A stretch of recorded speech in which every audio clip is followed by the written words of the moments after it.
Hello, in this video we will see the difference between the fracture neck of femur and the intertrochanteric fracture of the femur. Okay, so first difference is age. Fracture neck of femur is more common after 50 years of age, and the intertrochanteric fracture is more common after 60 years of age.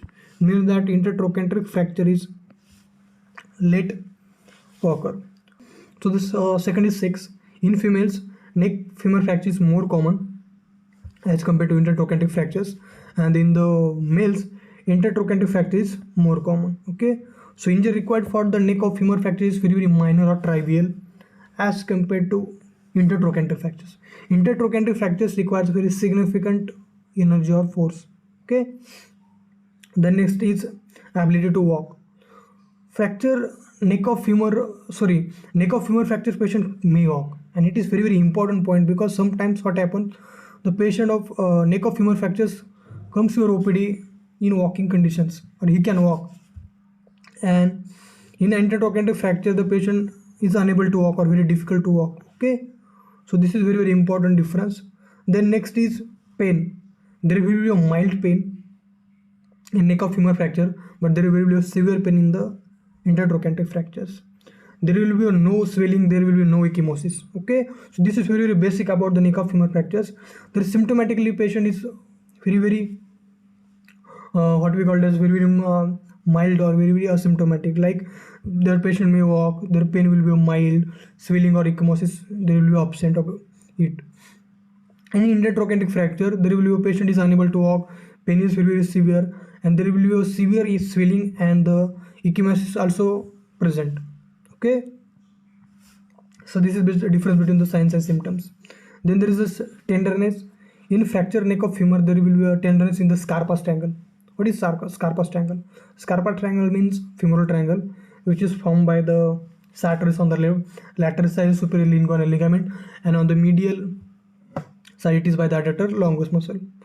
So on tenderness in the intertrochanteric fracture, it will be on the greater trochanter. Okay, so axial rotation deformity, there will be a less than 45 degree axial rotation in the fracture neck of femur, and there will be more than 45 degree axial rotation in the intertrochanteric fracture.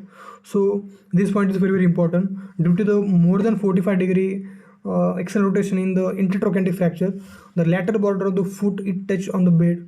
Okay, so this is very important.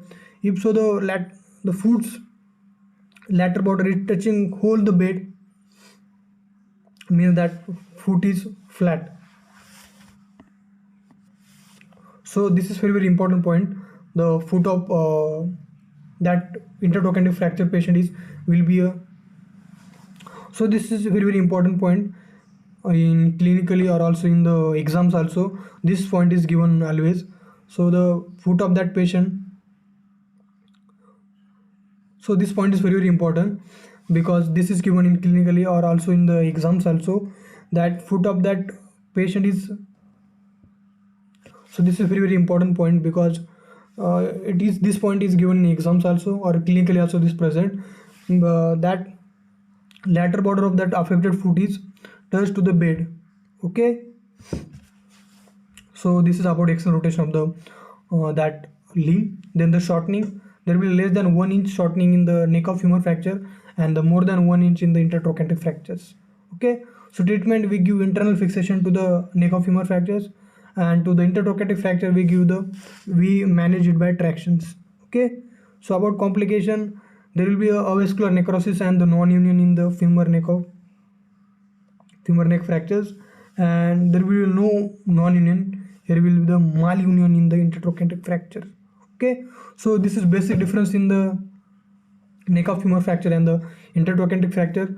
Important point will be the axial rotation and the shortening. These 2 points are very important, you should remember.